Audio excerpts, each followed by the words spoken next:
Bene data bakundwa b'umwami Yesu Kristo, mwese abakurikira izi nyigisho tubahaye ikaze mu biganiro bya Saveur Divine.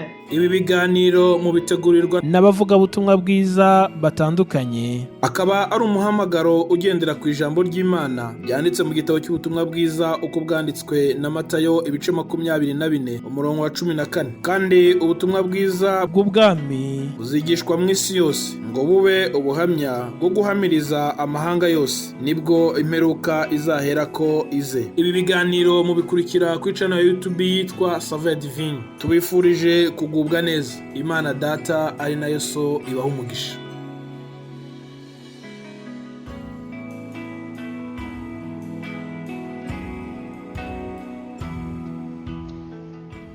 Ndabasuje mwese nshuti namwe bene data mukurikira ibi biganiro bya Saveur Divine.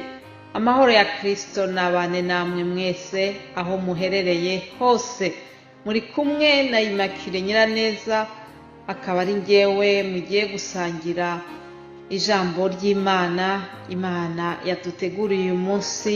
Ndizera yuko aho muri hose mwarinzwe, ndizera yuko muguwe neza. Ndabifuriza kugira ngo umwuka wera agire icyo abaganiriza, agire icyo abungura biturutse muri iri jambo turi busangire uyu munsi. Tugeze ku cyumweru cya gatatu cy'ukwezi kwa 9. Ni ukuri iminsi irihuta bene data. Reka iyi minsi tujye tuyibyaza umusaruro. Ndashima Imana kuko ikomeje kuturinda, ikaba namwe yarabarinze. Ni ukuri kuba tugihumeka ni ubuntu bw'Imana butangaje. Imana ishimwe kandi iguhe umugisha. Wowe ukurikira ubutumwa bwiza ukabunezererwa ndetse ugafata ibyemezo mu mibanire yawe n'Imana biturutse ku byo wungutse mu izi nyigisho. Ndagira ngo mbibutse yuko amagambo tubabwira si ayacu. Ni ukuri twebwe turi ibikoresho gusa. Imana itunyuramo kugira ngo ivugane na buri wese muri mwebwe. Ndabifuriza rero gutega amatwi, ndabifuriza kuba maso kugira ngo mwumve icyo umwuka w'Imana ababwira binyuze mu bavugabutumwa banyuranye, babandi bitanga batugezaho iri jambo kuva ku uyu munsi ku wa mbere kugeza ku wa 5. Imana ishimwe cyane kubw'abakozi bayo ikoresha muri uyu murimo.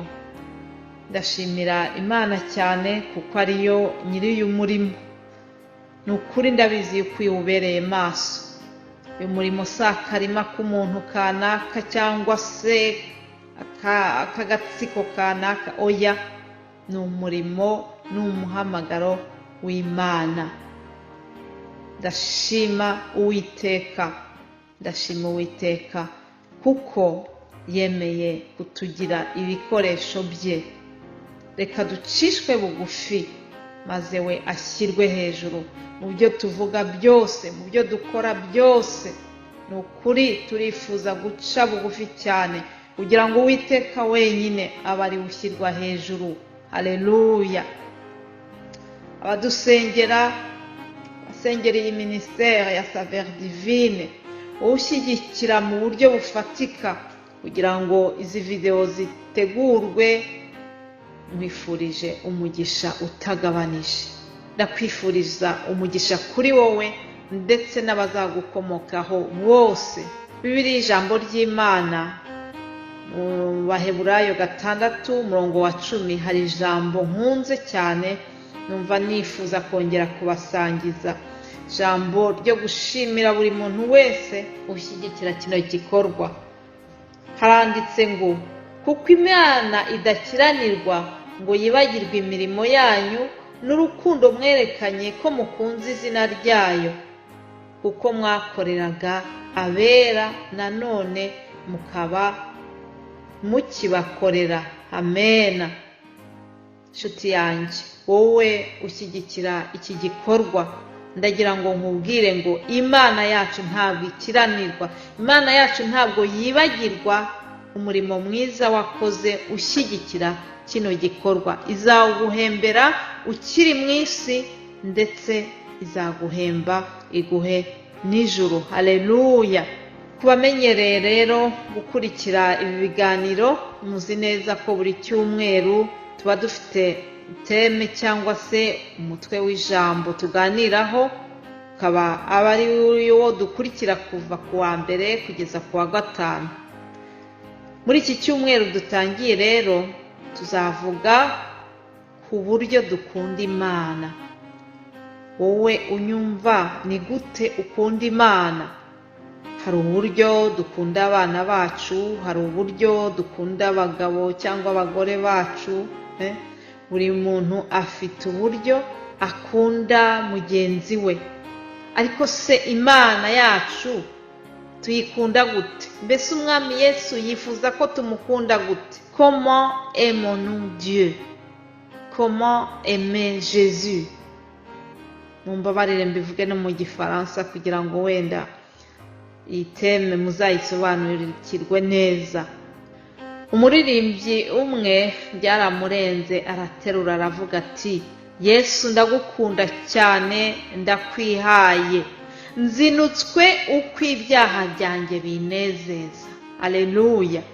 Gukunda Yesu ni ukuzinukwa ibyaha, bya bindi byajyaga bikunezeza. Ese mwari muzi ko hari igihe ibyaha binezeza umuntu? Burya n'icyaha hari igihe kiryoha, ariko kukizinukwa ukirengagiza ubwo buryohe wari ugifitemo ukakireka kubera gukurikira Yesu, ubwo ni uburyo bumwe bwo kwerekana urukundo wakunze Yesu. Haleluya! Gukunda Yesu cyangwa gukunda Imana bisaba kwiyibagirwa ukayiha wese. Tuzarebera hamwe rero mu buryo burambuye binyuze mu bavugabutumwa banyuranye, tuzarebera hamwe iyi ngingo. Reka mpagarikira ahangaha, ndagira ngo dusenge twiragize Imana iturinde, izagendane natwe muri iki cyumweru.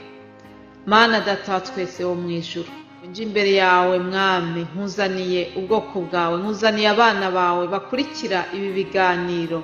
Ndakwinginze Mana kugira ngo nukuri ubwo dutangiye iki cyumweru uhagurukane natwe, uzagendane natwe. Buri wese Mwami uzamugirire neza, buri wese uzamushoboze.